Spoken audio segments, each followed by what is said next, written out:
سیدوں کا ادب کرنا سیکھو. بات میری سمجھ آئی؟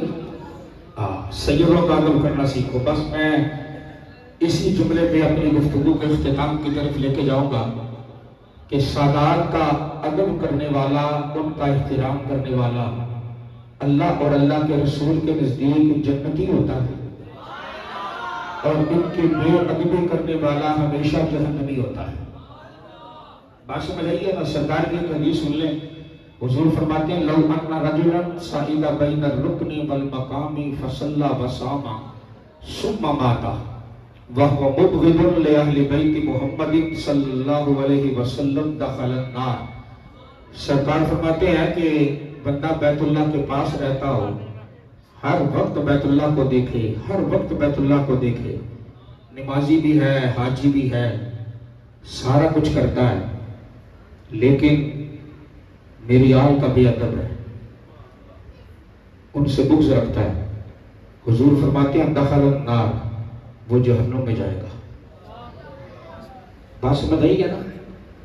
اگر وقت ہوتا نا تو میں آپ کو ایک واقعہ بھی سناتا.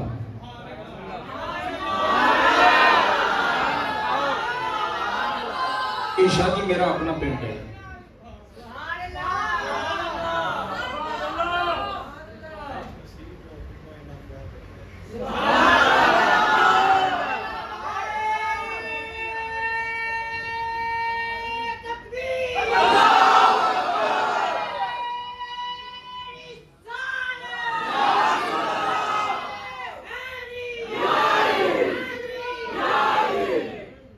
بلخ شہر میں نا قحط آ گیا، لوگ بڑے پریشان تھے.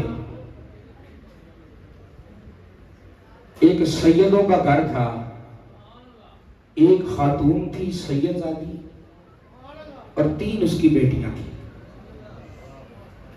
محدث ابن جوزی نے اس کو لکھا ہے. وہ لے کے نا کسی اور شہر چلے گئے.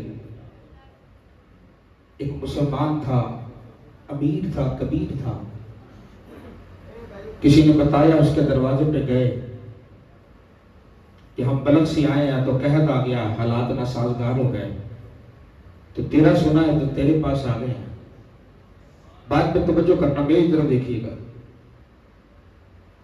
تو ہم سید ہیں، اس لیے کو رہنے کے لیے ہمیں جگہ دو. سمجھ آئیے؟ سید زادی نے اس مسلمان امیر سے کہا. تو امیر پتہ کیا کہتا ہے؟ آپ کے پاس کیا دلیل ہے کہ آپ سید ہو؟ بات سمجھ آئیے؟ آپ کے پاس کیا دلیل ہے کہ آپ سید ہو؟ اس نے کہا کیا دلیل ہو سکتی ہے؟ بس اتنی دلیل ہے کہ میں سید زادی. سمجھ آئیے؟ یہاں سے انکار ہوا. پتہ کرتے کرتے ایک یہودی کا گھر تھا، پتہ چلا یہ بھی بڑا امیر. دروازہ کھٹکھٹایا، بابا باہر آیا. جب ملاقات ہوئی تو اس خاتون نے کہا جو سید زادی تھی، اس نے کہا بلخ سے آئے ہیں، قحط آ گیا، حالات ناسازگار ہو گئے، تو اس لیے رہنے کے لیے کوئی جگہ نہیں ہے، تو رہنے کے لیے کوئی جگہ ہمیں اگر مل جائے تو. اس نے کہا جی آپ ہو کون؟ کہاں سے آئے ہو؟ میں نے تو آپ کو اس شہر میں دیکھا ہی نہیں ہے. اس نے کہا ہم بلخ سے آئے ہیں، ہمارا تعارف یہ ہے کہ ہم سید ہیں. کیا ہے؟ ہم سید ہیں. جب اس نے اتنا جملہ سنا نا اس یہودی نے، تو اس نے پتہ کیا کہا؟ اچھا اب آخری نبی کی اولاد آپ سید زادی ہو؟ انہوں نے کہا ہاں. وہ اپنے گھر لے گیا، کمرہ اسے نے دھویا، ایک کمرے میں ان کو بٹھایا، نئے برتن ان کے کھانے کے لیے لے کے آیا. با ادب ہمیشہ با مراد ہوتا ہے اور بے ادب ہمیشہ بے مراد ہوتا ہے. سمجھ آئی ہے؟ تو سید زادیوں کو کہتا ہے بس اگر ہو سکے تو میرے لیے بھی دعا کر دیجیے گا. رات کو جب سویا تو مسلمان نے خواب میں دیکھا کہ لوگ جنت میں جا رہے ہیں. وہ مسلمان جس نے انکار کیا تھا وہ جنت میں جانے لگا نا، تاکہ فرشتوں نے روک لیا. نے کہا کدھر ہے؟ اس نے کہا میں مسلمان ہوں، جنت میں جا رہا ہوں. اس نے کہا نا، تیرا داخلہ جنت میں نہیں ہے، بند ہے داخلہ. سرکار کی بارگاہ میں آیا آ کے کہتا ہے کہ میرے لیے جنت کے دروازے بند ہو گئے. سرکار فرماتے ہیں تو ہے کون؟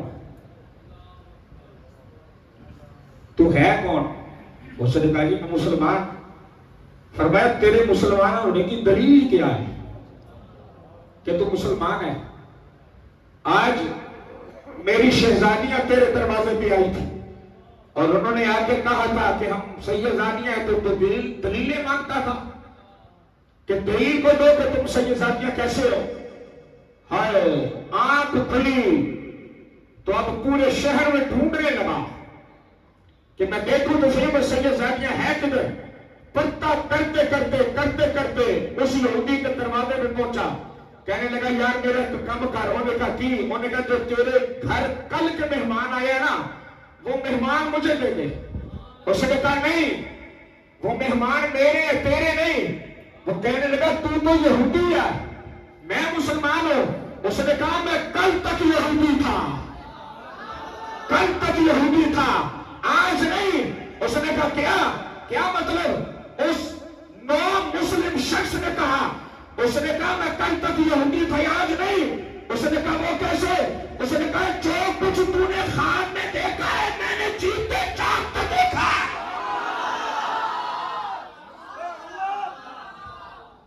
مجھے خود مدینے والا کلمہ پڑھا کے گیا ہے. یہ ساری پیری ساری فقیری حضور کی آل کے قدموں پہ قربان. بات سمجھ آئیے؟ وہ پیر نہیں ہو سکتا کہ جس کو مہر مولا علی نہ لگائے.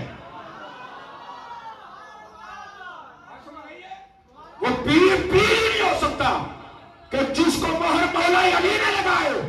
اور مولا علی مہر کس کو لگاتا ہے؟ اس کو لگتی ہے جس کے دل میں صدیق اکبر ہوتا ہے. جی جس کے دل میں فاروق اعظم ہوتا ہے، جس کے دل میں عثمان غنی ہوتا ہے، مولا علی پسند سے کرتے ہیں. حضرت عمر نے کہا تھا نا جب مال غنیمت تقسیم کر رہے تھے ہر کسی کو 500 بیٹھ کے. سمجھ آئیے؟ جب امام حسن حسین آئے تو آپ کرسی سے کھڑے ہو گئے.